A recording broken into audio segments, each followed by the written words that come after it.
Hello friends, plastic analysis के last 18 videos में हमने प्लास्टिक थ्योरी को डिस्कस किया था, प्लास्टिक बेंडिंग के बारे में मैंने आपको बताया था और फिर मेथड ऑफ एनालिसिस को हमने डिस्कस किया था। मैंने आपसे कहा था कि दो तरह की अप्रोच होती हैं, एक स्टैटिक अप्रोच और एक काइनेमेटिक अप्रोच, और इन दोनों अप्रोचेस के थ्रू या इन दोनों मेथड के बेसिस पे हमने क्वेश्चंस भी सॉल्व करके देखे थे। अब किसी भी पोर्टल फ्रेम का प्लास्टिक एनालिसिस किस तरह से किया जाता है उसकी बात करते हैं। तो शुरुआत करता हूँ। सबसे पहले मैंने एक यहाँ पे पोर्टल फ्रेम बनाया, रेक्टेंगुलर पोर्टल फ्रेम हेडिंग डाली और ये पोर्टल फ्रेम ड्रॉ किया। इस पोर्टल फ्रेम पे हॉरिजॉन्टल और वर्टिकल दोनों तरह के फोर्स एक्ट कर रहे हैं, दोनों पॉइंट लोड लगा दिए मैंने। अब इस पोर्टल फ्रेम का प्लास्टिक एनालिसिस किस तरह से किया जाता है उसको डिस्कस करते हैं। तो चलिए, सबसे पहले तो मैं ये बात करता हूँ कि इसमें कितने इंडिपेंडेंट और कंबाइंड मैकेनिज्म पॉसिबल हैं। तो चलिए शुरुआत करते हैं। सबसे पहले तो मैं ये बात करता हूँ कि यहाँ पे क्रिटिकल सेक्शंस कितने होंगे, मतलब किन पॉइंट्स पे पॉसिबल प्लास्टिक हिंज फॉर्म हो सकती हैं। ठीक है, तो देखिए यहाँ पे 3 मेंबर हैं, तो फिर तीनों मेंबर के एंड्स पे प्लास्टिक हिंज फॉर्म हो सकती हैं। ठीक, मतलब 1, 2 और 3, ये 3 मेंबर, तो 3 × 2 मतलब 6 पॉइंट्स हो गए, या 6 वो क्रिटिकल सेक्शंस हैं जहाँ पे प्लास्टिक हिंज फॉर्म होने की पॉसिबिलिटी होगी। ठीक, और ये एक पॉइंट पे पॉइंट लोड एक्ट कर रहा है, मतलब इस पॉइंट पे भी प्लास्टिक हिंज फॉर्म हो सकती है। ठीक, मतलब 7 क्रिटिकल सेक्शन पॉसिबल हैं। तो देखिए यहाँ पे मैंने लिखा कि total number of critical section is equal to 7। ठीक, लेकिन ये जो पॉइंट है बी, इस पे 2 मेंबर मीट कर रहे हैं और फिर 2 मेंबर मीट होने के कारण इस जॉइंट पे, इस जॉइंट बी पे 2 मेंबर मीट होने के कारण ये जो मोमेंट होगा MBA और MBC ये इक्वल होगा, और इसी तरह से इस जॉइंट सी पे भी 2 मेंबर मीट कर रहे हैं, मतलब यहाँ पे भी जो मोमेंट की वैल्यू होगी MCB और MCD ये बराबर होंगे। ठीक, मतलब जो क्रिटिकल सेक्शंस होंगे उनको मैं अब 5 बोल सकता हूँ। ठीक है, 7 में से 2 कम हो गए, तो देखिए यहाँ पे मैं लिखा कि number of critical section is equal to 5। मतलब इस पोर्टल फ्रेम के अंदर 5 पॉइंट ऐसे हैं जहाँ पे प्लास्टिक हिंज फॉर्म हो सकती है। ठीक, ये क्लियर हो गया। अब हर इंडिविजुअल मैकेनिज्म में, इंडिविजुअल इंडिपेंडेंट मैकेनिज्म में कितनी प्लास्टिक हिंज फॉर्म होंगी उसकी बात बाद में करते हैं, लेकिन पहले अपन ये बात करते हैं कि इसमें कितने इंडिपेंडेंट मैकेनिज्म पॉसिबल हैं। ठीक है, तो उसके लिए मुझे डिग्री ऑफ स्टैटिक इंडिटरमिनेसी भी पता होना चाहिए। तो देखिए मैंने यहाँ पे हेडिंग डाली डिग्री ऑफ स्टैटिक इंडिटरमिनेसी। सबसे पहले हम degree of static indeterminacy calculate करते हैं और उसके बाद फिर नंबर ऑफ इंडिपेंडेंट मैकेनिज्म की बात करेंगे। ठीक है, तो देखिए आपको बुक्स में 2 तरह के फॉर्मूले मिलते हैं। मैंने आपको ये फॉर्मूला बताया था कि DS is equal to 3m + r minus 3j। यहाँ पे m नंबर ऑफ मेंबर्स हैं और j नंबर ऑफ जॉइंट्स। ठीक, और R एक्सटर्नल रिएक्शन कंपोनेंट होते हैं। ठीक है, तो चलिए इस स्ट्रक्चर के लिए, इस पोर्टल फ्रेम के लिए अगर कैलकुलेट करें तो क्या होगा, 3 × नंबर ऑफ मेंबर 1, 2, 3 मतलब 3 प्लस ये दोनों एंड फिक्स हैं, और दोनों एंड फिक्स होने के कारण इन दोनों एंड्स पे जो रिएक्शंस होंगी, रिएक्शन कंपोनेंट होंगे वो 6 हो जाएंगे। 3 + 3 6। ठीक है, तो मैं यहाँ पे लिख देता हूँ 3 + 3 ये 6 हो गए, माइनस 3 × जॉइंट्स 1, 2, 3, 4 मतलब × 4। ठीक है, तो ये हो गया 9 + 6 - 12 मतलब 3। ठीक है, मतलब डिग्री ऑफ स्टैटिक इंडिटरमिनेसी जो हुई इस स्ट्रक्चर की वो 3 हो गई। ठीक है, अब इसको मैं दूसरा फार्मूला, एक फार्मूला और कई बुक्स में दे रखा है, इससे भी आपको कैलकुलेट करके बता देता हूँ। तो देखिए यहाँ पे DS इज इक्वल टू लिखा है 3a + r माइनस 3। ठीक है, यहाँ पे R तो वही है reaction component, external reaction component, और ये जो A है ये क्या चीज़ है, A जो मेंबर्स मिलके एक लूप बनाते हैं उनका नंबर है ये। ठीक, मतलब A is equal to number of completely enclosed loop है। ठीक, जो मेंबर एक लूप बनाते हैं, कंप्लीटली इनक्लोज्ड लूप, उनकी वैल्यू है। लेकिन यहाँ पे तो ये देखिए, ये साइड ओपन, मतलब ए की वैल्यू 0 है, तो फिर यहाँ पे 3 इंटू 0 हो गया, प्लस 3 + 3 -3, ठीक है, मतलब 6 - 3 3। तो आप किसी भी फॉर्मूले से कैलकुलेट करें, ds की वैल्यू जो होगी वो यही आएगी। क्लियर? अब आगे चलते हैं, नंबर ऑफ इंडिपेंडेंट मैकेनिज्म की बात करते हैं। तो number of independent mechanism n is equal to होता है s माइनस ds, ठीक, s मतलब ये नंबर ऑफ क्रिटिकल सेक्शन, तो नंबर ऑफ क्रिटिकल सेक्शन 5 और डिग्री ऑफ स्टैटिक इंडिटरमिनेसी जो है वो है 3, मतलब 5 - 3 इज इक्वल टू 2। क्लियर? मतलब 2 इंडिपेंडेंट मैकेनिज्म पॉसिबल हैं इस पर्टिकुलर स्ट्रक्चर के लिए, ठीक है। अब वो 2 इंडिपेंडेंट मैकेनिज्म कौन कौन से होंगे? एक बीम मैकेनिज्म होगा इस पीसी बीम के लिए, और एक पैनल मैकेनिज्म होगा। देखिए यहाँ पे मैंने लिखा कि 1 बीम एंड 1 पैनल या स्वे मैकेनिज्म, ठीक है, मतलब 2 इंडिपेंडेंट मैकेनिज्म पॉसिबल हैं इस फ्रेम के लिए। क्लियर? अब आगे चलते हैं, और एक चीज़ और ध्यान रखिएगा, क्या कि किसी भी पोर्टल फ्रेम में मैकेनिज्म बने उसके लिए 4 हिंज बनना ज़रूरी होता है।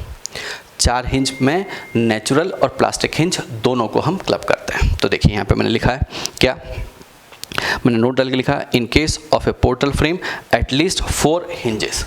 4 हिंजेस में कौन कौन सी? Natural plus plastic are necessary to convert it into a mechanism, ठीक, मतलब किसी भी स्ट्रक्चर के मैकेनिज्म में कन्वर्ट होने के लिए टोटल नंबर ऑफ हिंज की रिक्वायरमेंट जो होगी वो 4 होगी। उसमें नेचुरल और प्लास्टिक हिंज दोनों को हम इंक्लूड करते हैं, ठीक।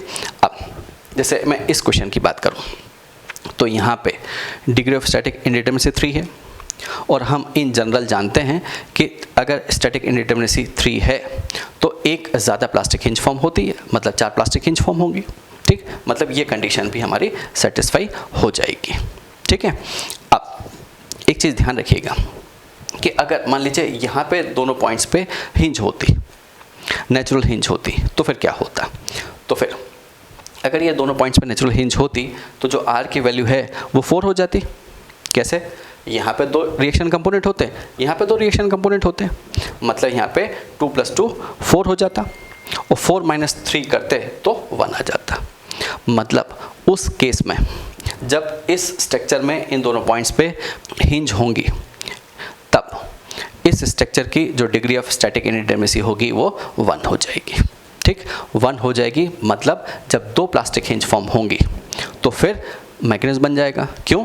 क्योंकि 2 नेचुरल और 2 प्लास्टिक हिंज हो जाएंगे। सीधी सी बात यह है कि ये कंडीशन सेटिस्फाई होती है, ये ध्यान रखिएगा, ठीक। मतलब पोर्टल फ्रेम के केस में जब 4 हिंज फॉर्म होती हैं नेचुरल प्लस प्लास्टिक, तब मैकेनिज्म बनता है, ठीक।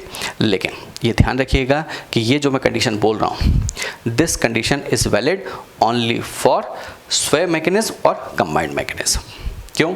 क्योंकि बीम मैकेनिज्म में हो सकता है कि 2 पॉइंट पे हिंज फॉर्म हो, प्लास्टिक हिंज, और स्ट्रक्चर कोलैप्स कर जाए, या 3 पॉइंट पे प्लास्टिक हिंज फॉर्म हो और स्ट्रक्चर कोलैप्स कर जाए। कैसे? वो भी बताता हूँ आपको। देखिए, मुझे तो ये पता चल गया कि इस पर्टिकुलर स्ट्रक्चर के लिए 2 इंडिपेंडेंट मैकेनिज्म पॉसिबल हैं, और उन दोनों इंडिपेंडेंट मैकेनिज्म से कंबाइंड मैकेनिज्म भी फॉर्म होगा, ठीक है। तो चलिए एक एक करके हम वो तीनों मैकेनिज्म को समझते हैं।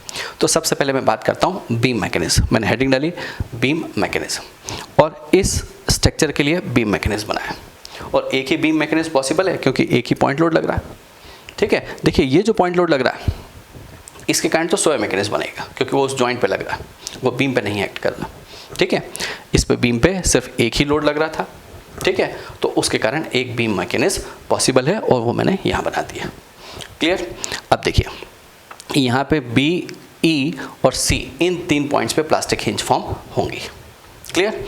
अब इस पॉइंट पे जो रोटेशन हुआ उसको मैंने बोल दिया थीटा बी ई, ये पॉइंट ई है तो बी ई बोल दिया, और इसको बोल दिया थीटा ई सी। क्लियर? और इस जॉइंट ई पे जो रोटेशन होगा वो इन दोनों के समीशन के बराबर होगा, मतलब theta B plus theta E सी के बराबर होगा। क्लियर। और इस लोड के कारण जो वर्क डन होगा वो वर्क डन अपन कैलकुलेट करने के लिए मुझे डिस्प्लेसमेंट चाहिए, तो डिस्प्लेसमेंट को मैंने बोल दिया डेल्टा ई। और डेल्टा ई की वैल्यू कैसे कैलकुलेट करोगे, ये डिस्टेंस इंटू एंगल, तो ये कितना होगा ए इंटू थीटा बी। तो देखिए यहाँ पे मैंने लिखा कि delta E is equal to A into theta B.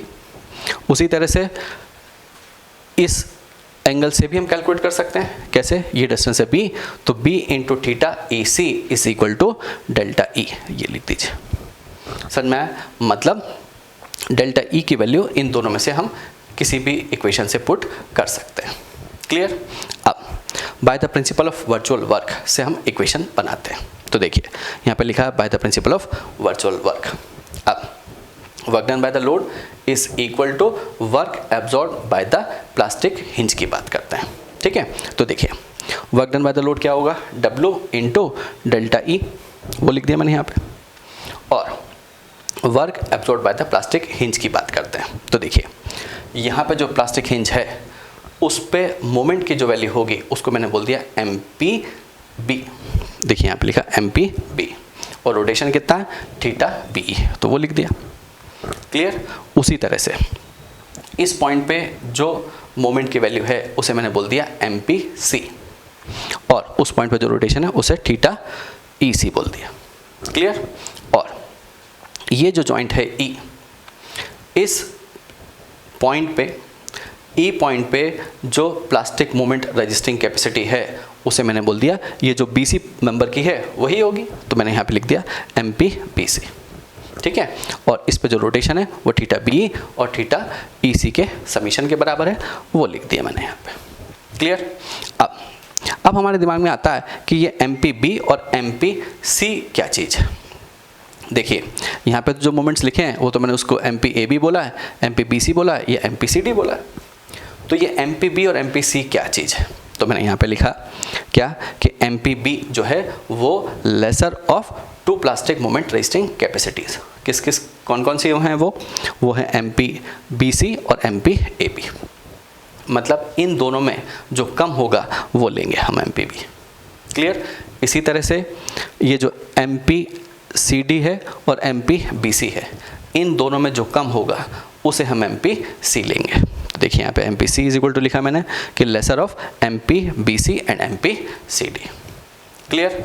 अब इस इक्वेशन से हमें MP की वैल्यू कैलकुलेट करना हो या कोलैप्स लोड की वैल्यू कैलकुलेट करना हो, वो कैलकुलेट कर लेंगे इस बीम मैकेनिज्म के लिए। क्लियर।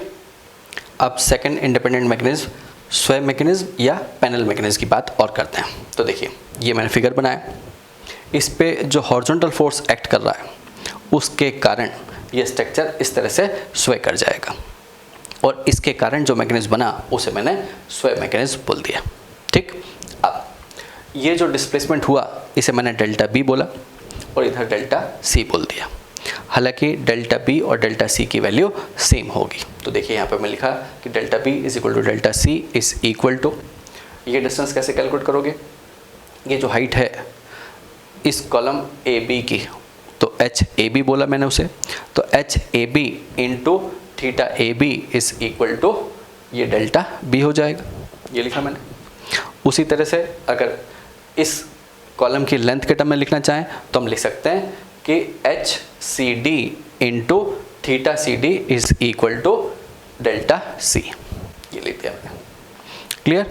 मतलब हम डेल्टा बी और डेल्टा सी की वैल्यू कैलकुलेट कर सकते हैं इस तरह से। ठीक है। अब इसके लिए bye the principle of virtual work से हम इक्वेशन बनाते हैं। ठीक, मैंने यहाँ पे लिखा equating the external and internal virtual works, इसको इक्वेट कर लेते हैं। तो देखिए by the principle of virtual work हम जानते हैं कि work done by this load ये कितना होगा, के W into delta B is equal to, ठीक है, कितना होगा, देखिए work absorb by this plastic hinge जो ए पॉइंट पे फॉर्म हुई, तो इसको मैंने लिख दिया MPAB। ठीक है, MPAB मतलब ये जो AB मेंबर की प्लास्टिक मोमेंट रेजिस्टिंग कैपेसिटी है वो लिखा है मैंने यहाँ पे। ठीक है, इंटू थीटा AB, ठीक है, इसमें कोई प्रॉब्लम नहीं है। क्लियर। अब ये जो बी पॉइंट पे प्लास्टिक हिंज फॉर्म हुई, उसके कारण जो मोमेंट रजिस्टिंग उसके कारण जो work absorb bye plastic hinge होगा वो कितना होगा, इसको मैंने लिखा MP और इसको लिख दिया B और यहाँ पे लिखा थीटा AB। ठीक है, ये MPB क्यों लिखा मैंने, क्योंकि ये MPB क्या चीज़ है, जो इस MPBA और MPBC में जो कम होगा वो है ये। ठीक, मैंने अभी आपको बताया था, प्लस MPC और यहाँ पे लिखे थीटा CD। ठीक है, क्योंकि रोटेशन थीटा CD है, इस जॉइंट पे थीटा AB था, इस जॉइंट पे रोटेशन थीटा CD है, वो लिख दिया। प्लस ये जो हिंज है प्लास्टिक हिंज इस पॉइंट पे फॉर्म हुई D पॉइंट पे, तो क्या लिखोगे MP। अब इसके लिए MPCD लिख लिया, क्यों, क्योंकि यहाँ पे इस मेंबर की जो प्लास्टिक मोमेंट रजिस्टिंग कैपेसिटी है वो लिख दीजिए और यहाँ पे जो एंगल आएगा वो कितना होगा, थीटा CD। क्लियर। बस ये चीज़ ध्यान रखना कि इस इक्वेशन के अंदर MPB और MPC लिखा है मैंने इन दोनों प्लास्टिक हिंज के लिए। क्यों, क्योंकि यहाँ पे इन दोनों में हम कॉन्सिक्वेंट वैल्यूज पुट करते हैं, जो जैसे C पॉइंट पे अगर मुझे MPC की बात करता हूँ तो फिर MPCB और MPCD में जो कम होगा वो लिखेंगे यहाँ पे। ठीक, अब ये तो मैंने बात की किसके लिए, पैनल मैकेनिज्म या स्वयं मैकेनिज्म के लिए। इस तरह से आप इक्वेशन बना सकते हैं। अब कंबाइंड मैकेनिज्म की बात और करते हैं। तो कंबाइंड मैकेनिज्म कैसे फॉर्म होगा, कंबाइंड मैकेनिज्म बीम और स्वयं मैकेनिज्म के कॉम्बिनेशन से फॉर्म होता है। ठीक है, तो देखिए मैंने यहाँ पे कंबाइंड मैकेनिज्म ड्रॉ किया, दिस इज कंबाइंड मैकेनिज्म।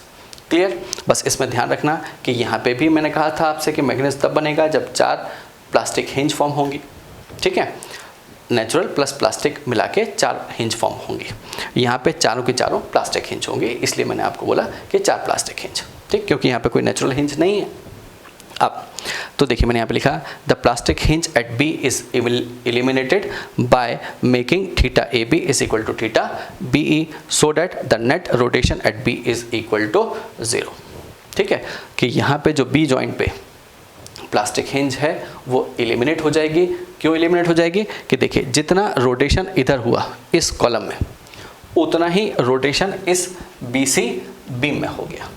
ठीक है, मतलब जितने से कॉलम इधर टिल्ट हुआ उतने से ही बीम इधर टिल्ट हो गया। मतलब बी जॉइंट पे जो एंगल है वो पहले भी 90 था, अभी भी 90 है। मतलब वर्क डन जो होगा उस पॉइंट बी पे, जॉइंट बी पे, वो 0 होगा क्योंकि रोटेशन ही नहीं हुआ। ठीक है, देखिए अभी भी 90 है, पहले भी 90 था। ठीक है, तो चलिए अब इसके लिए अगर मुझे इक्वेशन लिखना है तो जैसे मैंने यहाँ पे लिखा था कि equating the external and internal virtual work, वैसे यहाँ पे भी लिख लेते हैं। ठीक है, तो अब इक्वेशन क्या बनेगी उसकी बात करते हैं। तो देखिए यहाँ पे लिखता हूँ मैं कि W इंटू डेल्टा E। ठीक है, डेल्टा E अपन ने बीम मैकेनिज्म में भी निकाला था, वो सेम वैल्यू ये है। ठीक है, और plus work done by this horizontal load मतलब KW इंटू डेल्टा B। ठीक है, डेल्टा E अभी बीम मैकेनिज्म निकाला था और डेल्टा B अभी इस पैनल मैकेनिज्म में कैलकुलेट किया। ठीक है, उन दोनों का समीशन हो गया, इज इक्वल टू, अब यहाँ पे A पॉइंट पे प्लास्टिक हिंज फॉर्म हुई। ठीक है, देखिए यहाँ पे A पे, E पे, C पे और D पे 4 प्लास्टिक हिंज फॉर्म हुई हैं। ठीक है, तो मैं A की बात करता हूँ, यहाँ पे लिखता हूँ MPAB into theta AB plus, इसमें कोई प्रॉब्लम नहीं क्योंकि ये जो AB मेंबर है इसकी जो प्लास्टिक मोमेंट रजिस्टिंग कैपेसिटी है उसको मैंने लिखा है। ठीक है, अब B जॉइंट पे तो ऑलरेडी हमने एलिमिनेट कर दिया, तो फिर अब जो E पॉइंट पे प्लास्टिक हिंज फॉर्म हुई उसके लिए आप क्या लिखोगे, MPBC। ठीक है, क्योंकि BC मेंबर है वो, तो कोई दिक्कत नहीं है। और यहाँ पे थीटा, इस पे जो रोटेशन है वो theta BE plus theta EC है, इन दोनों का समीशन।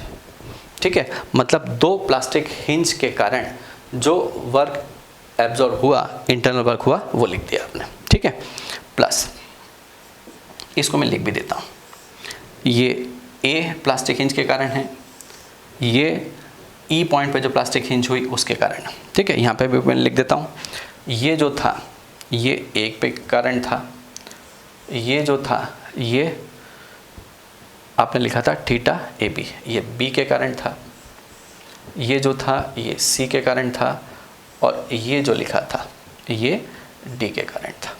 ठीक है, ए बी सी डी। इसी तरह से मैंने यहाँ पे ए ई लिख दिया। अब इसके लिए लिखते हैं एम पी और सी लिखा है मैंने यहाँ पे। क्यों लिखा? क्योंकि ये जॉइंट सी पे दो मेंबर मीट कर रहे हैं, तो उन दोनों मेंबर में से जिस मेंबर की प्लास्टिक मोमेंट रजिस्टिंग कैपेसिटी कम होगी वो लिखेंगे ये MPC। ठीक है, अब यहाँ पे रोटेशन कितना है, तो इसको लिख देता हूँ मैं theta EC plus theta CD, इन दोनों का समीशन है।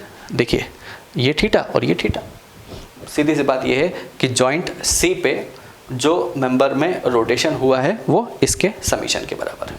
ठीक है, अब लास्ट प्लस MP, ये लिख लीजिए CD, MP CD into theta CD। ठीक है, तो ये जॉइंट C के कारण हुआ और ये प्लास्टिक हिंज जो D पॉइंट पे फॉर्म हुई उसके कारण हुआ। क्लियर? मतलब ये आपको इक्वेशन मिल गई इस कंबाइंड मैकेनिज्म के लिए। और सेम इक्वेशन हमें मिल सकती है किससे? ये बीम मैकेनिज्म और स्वयं मैकेनिज्म को ऐड करके सेम इक्वेशन मिल जाएगी। बस ये ध्यान रखना कि इन दोनों इक्वेशन में जो बी पॉइंट पे वर्क डन था ड्यू टू प्लास्टिक हिंज उसको ज़ीरो कर दीजिएगा। ठीक है, मतलब जो वर्चुअल वर्क आपने प्लास्टिक हिंज बी पॉइंट पे कंसीडर किया था वो ज़ीरो कर देंगे, तो आपको सेम इक्वेशन मिल जाएगी। जब बीम और स्वयं मैकेनिज्म की इक्वेशंस को ऐड करोगे तो ये इक्वेशन मिल जाएगी। क्लियर? अब एक चीज़ और ध्यान रखिएगा, मैंने यहाँ पे नोट डाल के भी लिखा है, क्या कि when the column A B and C D are loaded directly, कि अगर ये कॉलम ए बी और सी डी के ऊपर कोई हॉरिजॉन्टल फोर्स एक्ट कर रहा है इंटरमीडिएट पॉइंट्स पे, तो क्या होगा? तो मैंने कहा the possibility of columns collapsing by themselves, तो हो सकता है कि कॉलम अपने आप ही कोलैप्स कर जाए। तो फिर मैंने कहा so these partial failure mechanism should also be examined, तो आप स्वयं और पैनल मैकेनिज्म के साथ साथ इस तरह का जो मैकेनिज्म बनेगा, किसके कारण? यहाँ पे जो हॉरिजॉन्टल फोर्स एक्ट करेगा उसके कारण। ठीक, उसको अगर आप समझना चाहते हैं तो बीम मैकेनिज्म की तरह समझ सकते हैं। तो फिर उस मैकेनिज्म को भी हमें एग्जामिन करना होता है, ये ध्यान रखिएगा। ठीक है, अब एक आखिरी बात और करते हैं कि ये जितने मैकेनिज्म आपने बना के देखे, इसमें जो मैकेनिज्म सबसे कम लोड देगा वही ट्रू या एक्चुअल कोलैप्स लोड होता है, ये हम जानते हैं। और फिर उस मैकेनिज्म के लिए यील्ड कंडीशन भी हम चेक करते हैं। यील्ड कंडीशन को चेक करने का मतलब ये है कि हम बेंडिंग डायग्राम ड्रॉ करते हैं और फिर ये देखते हैं कि उस स्ट्रक्चर में किसी भी पॉइंट पे बेंडिंग की वैल्यू MP से ज़्यादा तो नहीं हो रही। ठीक, और अगर MP से ज़्यादा नहीं होती मतलब यील्ड कंडीशन सेटिस्फाई हो जाती है, तो फिर वो जो उस मैकेनिज्म के करस्पॉन्डिंग जो कोलैप्स लोड की वैल्यू होती है वही ट्रू या कोलैप्स लोड के बराबर होती है। क्लियर? पोर्टल फ्रेम के कंसेप्ट को एक न्यूमेरिकल के थ्रू समझने की कोशिश और करते हैं। तो देखिए मैंने यहाँ पे एक प्रॉब्लम लिखी, मैंने कहा कि find the value of MP for the portal frame loaded up to collapse as shown in figure. ये एक पोर्टल फ्रेम गिवन है, इस पे हॉरिजॉन्टल और वर्टिकल दोनों तरह के लोड एक्ट कर रहे हैं और आपको कोलैप्स लोड की वैल्यू बताना है। ठीक, इस स्ट्रक्चर के लिए कोलैप्स लोड की वैल्यू क्या होगी वो मुझे कैलकुलेट करना है। ठीक, तो चलिए सबसे पहले तो हम ये देखते हैं कि इस पे कितने इंडिपेंडेंट और कोलैप्स मैकेनिज्म पॉसिबल हैं। ठीक है, तो चलिए इंडिपेंडेंट मैकेनिज्म कितने होते हैं ये मुझे पता है कि independent mechanism N is equal to N minus DS, इस फॉर्मूले से हम कैलकुलेट कर सकते हैं। यहाँ पे N किसको रिप्रेजेंट करता है? n जो है वो small n number of critical section को रिप्रेजेंट करता है, और ds जो है वो डिग्री ऑफ स्टैटिक इंडिटर्मिनेसी को रिप्रेजेंट करता है। तो सबसे पहले तो हम degree of static indeterminacy ds calculate करते हैं। ds इज इक्वल टू होगा 3a प्लस r माइनस 3। ठीक है, चलिए यहाँ पे number of area completely enclosed by the member, ये a है, वो 0 है। ठीक, मैंने कहा जो मेंबर्स कंप्लीटली इनक्लोज करते हैं किसी भी एरिया को वो 0।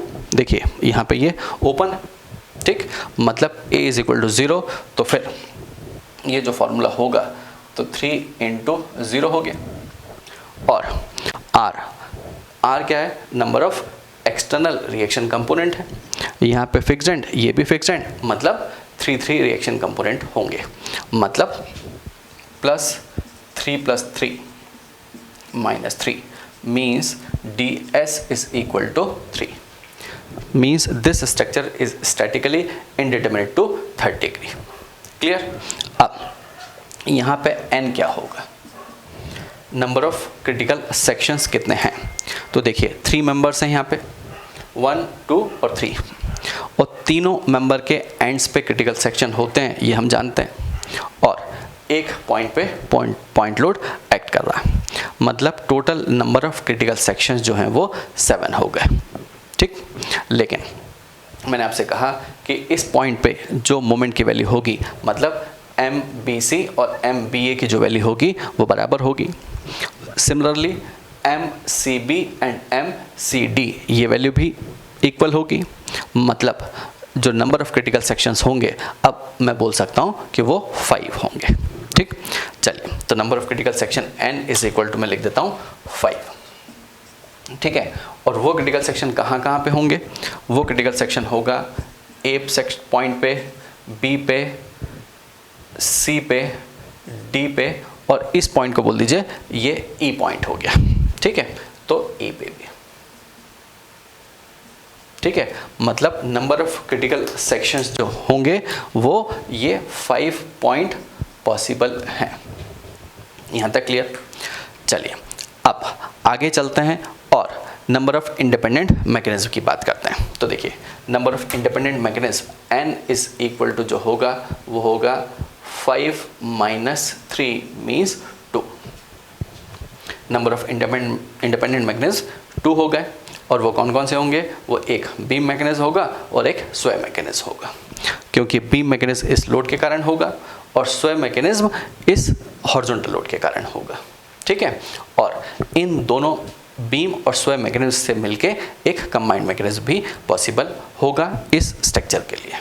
ठीक, मतलब मुझे इस स्ट्रक्चर में 3 मैकेनिज्म का एनालिसिस करना होगा, और फिर उन तीनों मैकेनिज्म से MP की वैल्यूज़ हम कैलकुलेट करते हैं। ठीक है, अब एक चीज़ और ध्यान रखिएगा कि मैंने यहाँ पे कहा कि ds इज इक्वल टू 3 आया, मतलब नंबर ऑफ प्लास्टिक हिंज जो होंगी वो 4 होंगी, क्योंकि स्टैटिक इंडिटर्मिनेसी 3 और एक आप इंक्रीज कर बढ़ा दीजिए, मतलब नंबर ऑफ प्लास्टिक हिंज जो होंगी वो 4 होंगी। और वैसे भी मुझे पता है कि पोर्टल फ्रेम में 4 हिंज बनना चाहिए फॉर मैकेनिज्म, वो नेचुरल हो और प्लास्टिक दोनों को मिला के। यहाँ पे नेचुरल हिंज नहीं है, मतलब जो 4 हिंज होंगी वो चारों की चारों प्लास्टिक हिंज होंगी। ठीक, अब शुरुआत करते हैं, एक एक मैकेनिज्म बना के देखते जाते हैं। तो सबसे पहले मैंने यहाँ पे बीम मैकेनिज्म शो किया इस बी फिगर से। ठीक है, अब इस बीम मैकेनिज्म में इस 20 किलोन्यूटन लोड के कारण जो डिफ्लेक्शन हुआ, वर्चुअल डिफ्लेक्शन, उसको मैंने डेल्टा ई बोल दिया, जो डिस्प्लेसमेंट है वो डेल्टा ई है, और यहाँ पे 3 पॉइंट पे प्लास्टिक हिंज फॉर्म होंगी। देखिए मैंने आपसे कहा था कि पोर्टल फ्रेम में 4 पॉइंट्स पे प्लास्टिक हिंज फॉर्म होना चाहिए, मतलब प्लास्टिक और नेचुरल हिंज मिला के 4 हिंज होना चाहिए, लेकिन ये कंडीशन बीम मैकेनिज्म के लिए वैलिड नहीं है।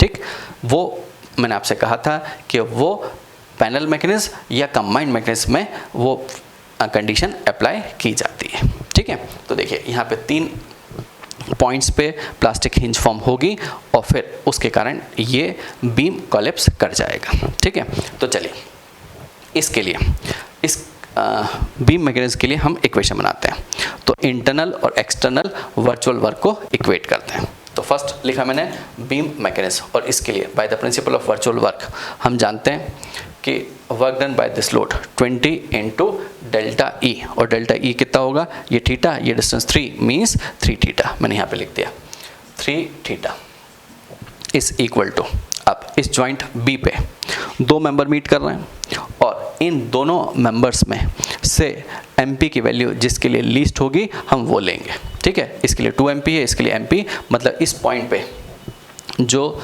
एमपी की वैल्यू होगी उसे आप एमपी बोल दीजिएगा, 2 एमपी नहीं होगा वो, ठीक है। इन दोनों में लीस्ट जो है वो एमपी है, और रोटेशन कितना है थीटा, प्लस देखिए ये डिस्टेंस 3 है, ये 3 है, इसलिए ये थीटा थीटा हुआ, दोनों इक्वल एंगल होंगे, और यहाँ पे जो ई पॉइंट पे जो रोटेशन होगा वो 2 थीटा होगा, ठीक है। तो अब यहाँ पे लिखते हैं 2 एमपी इंटू 2 थीटा, ठीक है, क्योंकि इस पे जो प्लास्टिक मोमेंट रजिस्टिंग कैपेसिटी है वो 2 एमपी है और रोटेशन कितना है 2 थीटा, ठीक है।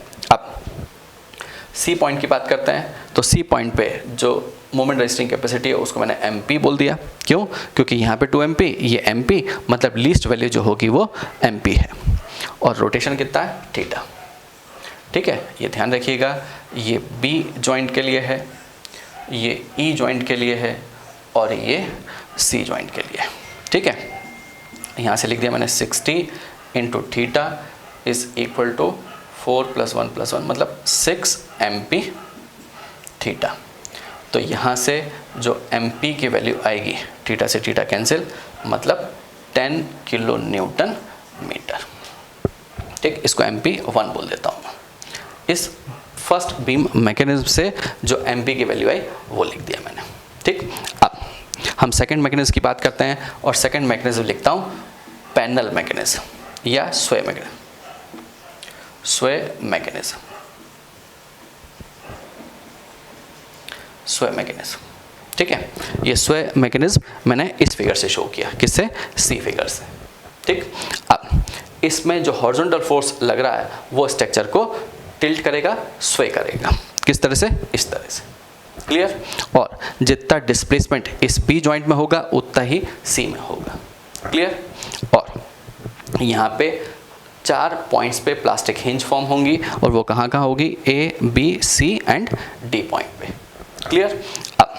अब हम बात करते हैं by the principle of virtual work, work done by the load, ठीक है। तो यहाँ पे क्या होगा, 6 इंटू डेल्टा बी, और डेल्टा बी कितना होगा, ये डिस्टेंस है 4.5, और ये है थीटा, मतलब ये डिस्टेंस हो गई 4.5 इंटू थीटा, क्लियर। मतलब work done by this load कितना होगा, वो इतना हो जाएगा, क्लियर। अब वर्क एब्जॉर्ब बाय हिंज, इस हिंज की बात करते हैं, तो यहाँ पे क्या होगा, एमपी इंटू थीटा, क्यों, क्योंकि इसके लिए तो एमपी ही है मोमेंट रजिस्टिंग कैपेसिटी। अब इस बी पॉइंट पे जो लीस्ट होगा वो लेंगे, मतलब इसके लिए भी एमपी ही आएगा, तो प्लस एमपी इंटू थीटा, फिर से लिख लीजिए। सी पॉइंट के लिए भी प्लस एमपी इंटू थीटा ही होगा, क्योंकि इसके लिए भी लीस्ट वैल्यू लेना, और डी पॉइंट पे क्या होगा, plus MP into theta, clear. ये इक्वेशन समझ में आई। देखिए मैं यहाँ पे लिख देता हूँ, ये जो वैल्यूज़ हैं ये किस किस पॉइंट पे हैं, ये चारों की चारों values A B C and D पे हैं, क्लियर। मतलब यहाँ से हुआ ये 27 theta is equal to 4 MP theta, तो थीटा से थीटा कैंसिल, मतलब एमपी इज इक्वल टू होगा 27/4, मतलब 6.75 किलो न्यूटन मीटर, समझ में आया।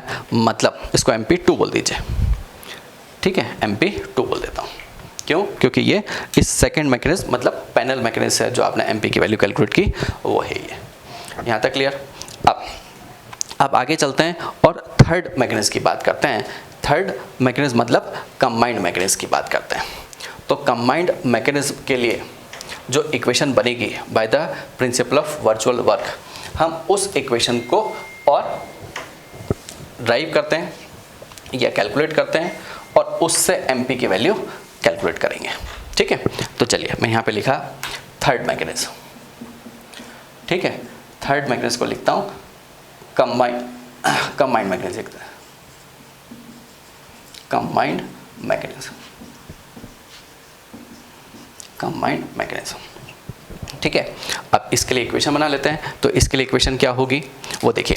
अब ये मैकेनिज्म बना कैसे उसकी बात करते हैं। तो देखिए बीम मैकेनिज्म और पैनल मैकेनिज्म को मिला के बनाइए। ठीक, दोनों को मिला दीजिए। दोनों को मिलाने के बाद जो मैकेनिज्म बनेगा वो ये होगा।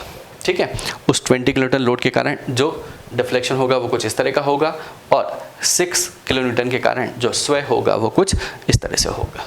ठीक है, अब ये ध्यान रखिएगा कि बी पॉइंट पे जो प्लास्टिक हिंज है वो एलिमिनेट हो जाएगी। क्यों एलिमिनेट हो जाएगी? क्योंकि उस पर रोटेशन जो है वो ज़ीरो हो गया। और वो रोटेशन ज़ीरो क्यों हुआ? क्योंकि देखिए जितना मूवमेंट इस डायरेक्शन में हुआ इस कॉलम का, उतना ही मूवमेंट इस बीम का हो गया इस डायरेक्शन में। मतलब बी पॉइंट पे जो एंगल था, ठीक, मतलब जो एंगल था वो 90 था पहले भी और अभी भी 90 है। मतलब रोटेशन जो है बी पॉइंट पे वो ज़ीरो है। मतलब प्लास्टिक हिंज वहाँ पे फॉर्म नहीं होगी या work absorb bye plastic hinge होगा वो ज़ीरो होगा। ठीक है, तो फिर अगर आप work absorb bye plastic hinge उस ज़ीरो को पुट कर दोगे इन दोनों इक्वेशंस में, तो आप और दोनों को ऐड कर दीजिए तो सेम इक्वेशन मिल जाएगी। ठीक, अभी मैं कंबाइन के लिए आपको इक्वेशन ड्राइव करता हूँ तो वही इक्वेशन मिलेगी। ठीक, चलिए पहले तो अपन इस कंबाइंड मैकेनिज्म के लिए इक्वेशन ड्राइव करते हैं। तो देखिए जितना रोटेशन यहाँ हुआ उतना रोटेशन यहाँ हो गया, ये ध्यान रखना। इसी कारण से बी पॉइंट से प्लास्टिक की हिंज एलिमिनेट हुई है और 4 पॉइंट पे प्लास्टिक हिंज फॉर्म हुई। वो कहाँ कहाँ हुई? ए पे, ई पे, सी पे एंड डी पॉइंट पे। क्लियर? अब सबसे पहले तो हम वर्क डन बाय लोड की बात करते हैं। तो देखिए इस 20 के कारण जो होगा वो 20 इंटू डेल्टा ई मतलब 3 थीटा। ठीक, जो यहाँ पे डिफ्लेक्शन था वही यहाँ पे होगा।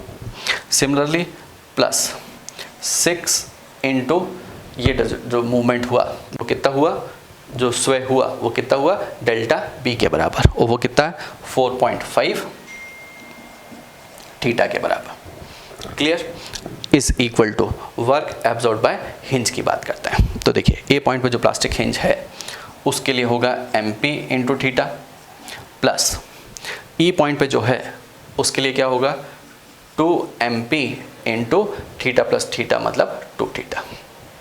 ये ध्यान रखना, ये ए पे है और ये ई पॉइंट पे, प्लस अब सी पॉइंट पे आइए। तो सी पॉइंट पे जो मोमेंट रजिस्टिंग कैपेसिटी है वो कितनी लोगे, वो इन दोनों में जो लीस्ट होगी, इसकी 2mp है और इसकी mp है। मतलब सी पॉइंट पे जो मोमेंट रजिस्टिंग कैपेसिटी होगी उसको बोलूँगा मैं mp। ठीक है, और रोटेशन कितना है यहाँ पे, ये भी थीटा ये भी थीटा मतलब 2 थीटा।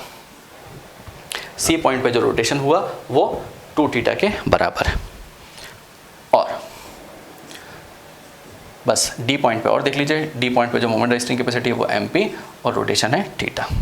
ठीक, तो ये डी पॉइंट पे वर्क एब्जॉर्ब बाय हिंज आ गया। क्लियर? आप इसको सॉल्व कर लीजिए। तो ये था 60 theta plus 27 theta is equal to, ये कितना है 1 और 4, 5, 6, 7 और 8, मतलब ये हो गया 8 mp थीटा। ठीक है, तो यहाँ से थीटा हटा दीजिए तो ये हो गया 87 इज इक्वल टू 8 mp। तो यहाँ से जब सॉल्व करोगे तो ये वैल्यू आएगी mp इज इक्वल टू 87/8 करिए मतलब 10.875 किलो न्यूटन मीटर आ गया। क्लियर? मतलब mp की जो वैल्यू आई वो आ गई 10.875 किलो न्यूटन मीटर। किस मैकेनिज्म से? इस कंबाइंड मैकेनिज्म से। क्लियर? अब ये जो 3 वैल्यूज़ आपने mp की कैलकुलेट की हैं, बीम मैकेनिज्म से, पैनल मैकेनिज्म से और कंबाइंड मैकेनिज्म से, तो इन तीनों में जो मैक्सिमम वैल्यू होगी वही mp की ट्रू वैल्यू होगी या एक्चुअल वैल्यू होगी। क्यों? क्योंकि देखिए मैंने आपसे कहा था कि कोलैप्स लोड की वैल्यू जो सबसे कम होती है हम वो कंसीडर करते हैं। लेकिन MP की जो सबसे ज़्यादा वैल्यू होती है वो कंसीडर की जाती है, मैंने आपको ऑलरेडी बताया हुआ है। ठीक है, तो चलिए इस पोर्टल फ्रेम के लिए जो MP की वैल्यू होगी वो ये होगी। ठीक है, बस लेकिन ये ध्यान रखिएगा कि यहाँ पे यील्ड कंडीशन भी सेटिस्फाई होना चाहिए। ठीक, मतलब कंबाइंड मैकेनिज्म से आपने ये वैल्यू कैलकुलेट किया, तो कंबाइंड मैकेनिज्म से जो बेंडिंग डायग्राम बनेगा उसके लिए यील्ड कंडीशन सेटिस्फाई होना चाहिए।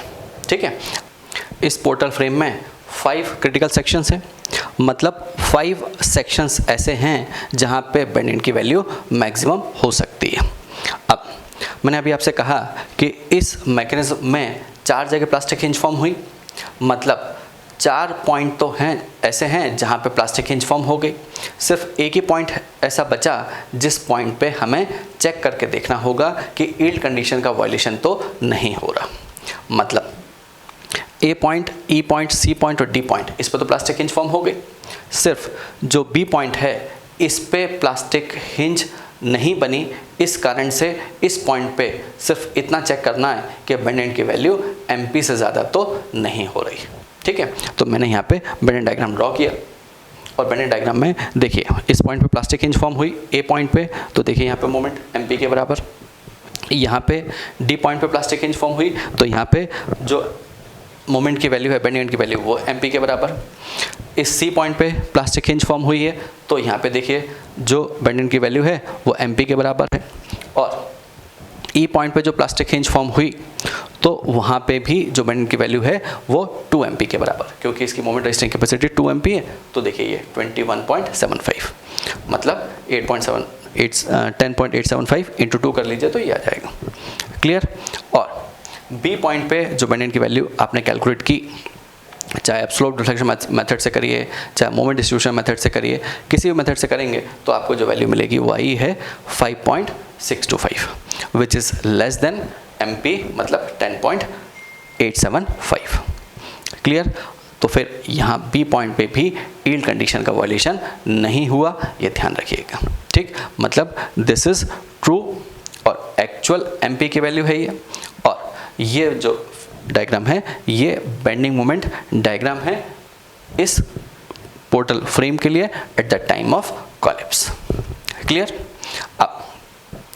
अब प्लास्टिक एनालिसिस के नेक्स्ट वीडियो में, मतलब 20वें पार्ट में, हम पोर्टल फ्रेम पे बेस्ड 1-2 न्यूमेरिकल सॉल्व करके और देखेंगे। Thank you.